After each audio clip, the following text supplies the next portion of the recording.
सुबह उठने में जोर आता है, पढ़ते टाइम नींद आती है। इतनी ठंड में मुझसे उड़कर नहीं पड़ा जाता यार। कल से पक्का सुबह जल्दी उठ जाऊंगा। कभी पूछा है अपनी माँ से कि वो सुबह बिना किसी के जगाए 4 बजे क्यों और कैसे उठ जाती है? कभी पूछा है अपने पापा को नाइट शिफ्ट से आने के बाद कि पापा कहीं रात को ठंड तो नहीं लगी आपको? कभी पूछा है अपनी माँ से कि कितनी बार रसोई की जल्दीबाजी में उनकी उंगलियां जली है ये सोचकर कि कहीं खाना लेट हो गया तो बस स्टैंड पर अगली बस का वेट करना पड़ेगा।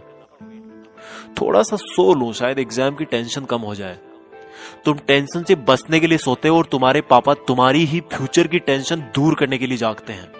तुम किताब सामने रखकर ख्वाबों की दुनिया में खोए रहते हो। तुम्हारी मम्मी तुम्हें सामने बैठा देखकर अगली साल की स्कूल डिसाइड करने की टेंशन में रहती है। तुम्हारे दिमाग में वीकेंड पर दोस्तों के साथ घूमने की प्लानिंग चल रही होती है। वहीं तुम्हारे पापा के दिमाग में अगले मंथ की फीस की टेंशन चल रही होती है। अगली बार जब तुम्हारे पापा अपने जेब से तुम्हारी ट्यूशन फीस निकाल कर देना, तब पूछना कि उनके जेब में उनके खर्चे के लिए तो पैसे बच रहे हैं ना। किताब सामने होती है लेकिन तुम फ्यूचर और पास्ट की दुनिया में ही खोए रहते हो, क्योंकि तुम सिर्फ इसलिए पढ़ रहे हो क्योंकि तुम्हें हर कोई पढ़ने के लिए बोलता है, और बार बार पढ़ने के लिए सुनकर तुम बस पढ़ते जाते हो बिना ये सोचे कि तुम्हें आखिर पढ़ना क्यों है।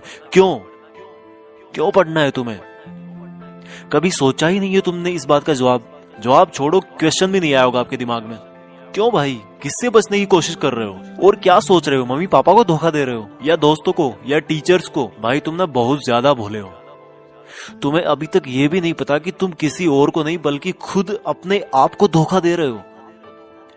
क्यों अपने आप को यार 12 लाख वाली कार के फर्जी सपने दिखा रहे हो? कोई बंगला और आईपैड नहीं मिलने वाला तुम्हें ऐसे पढ़ने का ढोंग रचा करके। ये जो मोबाइल पे तुम डेली दिन में 100 बार फेसबुक और व्हाट्सएप चेक करते हो ना, उससे कई गुना तुम्हारे मम्मी पापा तुम्हारे फ्यूचर के बारे में सोचते हैं। और जब तुम्हारा छोटा भाई या एक दिन तुम्हारा लड़का बड़ा होकर आईफोन या लैपटॉप या बाइक मांगेगा ना, तब तुम समझोगे कि बच्चे की एक जिद पूरी करने के लिए पेरेंट्स को अपने खुद के सपनों से कितना बड़ा कॉम्प्रोमाइज करना पड़ता है। और तुम्हारा पढ़ाई में मन इसलिए नहीं लग रहा क्योंकि तुम सिर्फ पास होने के लिए या फिर कहीं पर सेलेक्ट होने के लिए पढ़ते हो। भाई तुम्हें तो टाइम ही नहीं है अपने आप से 2 मिनट ये पूछने का कि आखिर सब लोग तुम्हें पढ़ने के लिए क्यों बोलते हैं। तुम्हें पढ़ाई बहुत हार्ड लगती है क्योंकि तुम्हें फेसबुक, व्हाट्सएप, इंस्टाग्राम इजी लगता है। सुबह देर तक सोना इजी लगता है। बिस्तर में लेटकर मोबाइल से पढ़ना इजी लगता है। बेटा अपने पापा को भी बोल दो कि बिस्तर में ही लेटकर ड्यूटी कर ले। अपनी मम्मी को भी बोल दो कि सुबह जल्दी उठकर परेशान होने की जरूरत नहीं है। जब तुम्हारे मम्मी पापा तुम्हारे लिए लेट करके खाना नहीं बना सकते, तुम्हारे लिए पैसे कमाने के लिए लेट कर नौकरी नहीं कर सकते, तो तुम क्या जादू मंत्र चला दोगे बिस्तर में लेटे लेटे? कल पढ़ूंगा, शाम से पढ़ूंगा, मंडे को टाइम टेबल से पढ़ूंगा, हाफ ईयरली एग्जाम के बाद पढ़ूंगा, ठंड कम होगी तब पढ़ूंगा, गर्मी कम होगी तब पढ़ूंगा, कल से जल्दी उठकर पढ़ूंगा, दोस्त के नोट्स मिलेंगे तब पढ़ूंगा, एग्जाम का ब्लूप्रिंट आएगा तब पढ़ूंगा, एग्जाम के 1 महीने पहले पढ़ूंगा,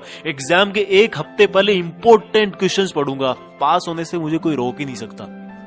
ओ भाई, तेरा ना तो कल आएगा, ना तेरा टाइम टेबल 2 दिन से ज्यादा चल पाएगा, और ना ही किसी दोस्त के नोट से तू टॉपर बन पाएगा।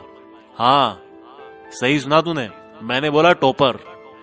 एक बार और सुन ले, टॉपर।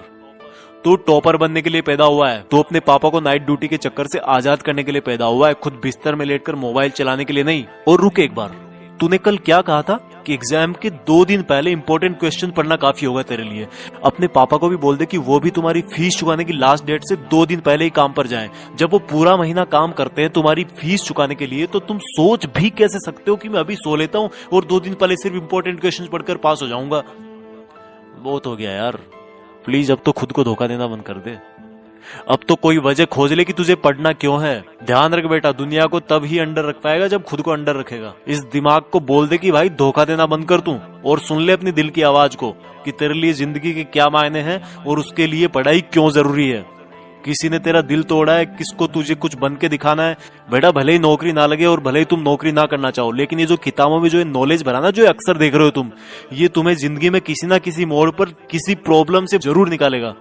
इसलिए जितने भी बड़े लोग हुए ना, उन्होंने इस बात को पहचाना है और पढ़ना कभी नहीं छोड़ा है। कल से तू सुबह जल्दी उठकर पढ़ेगा और रोज अपने पेरेंट्स, भाई बहन या रूममेट्स को सरप्राइज देगा। और ये काम तुझे अगले 30 दिन तक रोज करना है। फिर देखना अगर 31वें दिन तू उठकर अपने आप नहीं पढ़ने लगेगा तो तू दोस्तों के साथ फेसबुक, व्हाट्सएप पर टाइम वेस्ट नहीं करेगा। जितना टाइम तू फेसबुक, व्हाट्सएप पर बिताता है ना, उतना अपने मम्मी पापा के सपने जानने में लगा, जिससे तू किताबों को कभी बोरिंग नहीं समझेगा। और जिस कार को वो अभी तक छू भी ना पाए हो ना, उसमें बैठा उनको, उसमें घुमा। जिस अपार्टमेंट के गार्ड ने उनको सामने खड़ा भी ना होने दिया, उसी अपार्टमेंट को खरीद कर और तोड़कर तुम वहां पर अपना 2 मंजिल का बंगला खड़ा करके पेरेंट्स को गिफ्ट कर। जिस स्कूल जिस जगह को तुम्हारे पेरेंट्स बड़ा समझते हैं ना, वहीं पर तुम अपने ज्ञान का दबदबा बनाओगे और अपने पेरेंट्स को प्राउड फील करवाओगे। यार अब तो कुछ बड़ा कर ले, खुद का नाम कर ले, पढ़ने का मकसद ढूंढ ले और मम्मी पापा के और खुद के कुछ अधूरे सपनों और कुछ बहुत बड़े सपनों को अचीव कर ले। सोचने और करने से ही होगा, उठकर पढ़ने से होगा। आज कितना ही छोटा क्यों ना हो तू, पर कल तो नाम तेरा ही होगा। जय हिंद। इस वीडियो को हर हिंदुस्तानी स्टूडेंट तक पहुंचाएं और अगर आपको ये वीडियो अच्छा लगा तो यूट्यूब के टॉपर्स विलेज चैनल को सब्सक्राइब करें।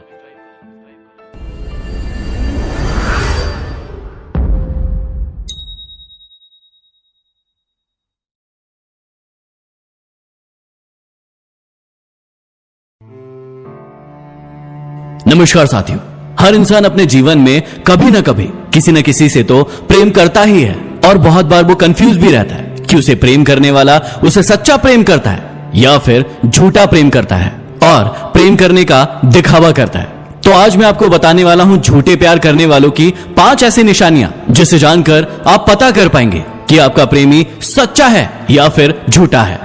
झूठा प्यार करने वालों की सबसे पहली निशानी होती है कि उनके पास कोई भी फ्यूचर प्लान नहीं होता है। जी हां, उनके पास कोई भी फ्यूचर प्लान नहीं होता है, ना आपको लेकर, ना खुद को लेकर और ना ही आपके रिलेशनशिप को लेकर। जब भी आप उनसे अपने रिश्ते के भविष्य के बारे में पूछेंगे तो वो आपसे वही कॉमन बातें करेंगे जो हर इंसान करता है। वो आपसे कहेंगे कि मैं आपसे बहुत प्रेम करता हूं या करती हूं, लेकिन आपसे शादी नहीं कर सकता। वो कहेंगे कि मैं आपसे बहुत प्रेम करता हूं या करती हूं, लेकिन घर वाले नहीं मानेंगे। मैं आपसे बहुत प्रेम करता हूं या करती हूं, लेकिन हमारी कास्ट का प्रॉब्लम है।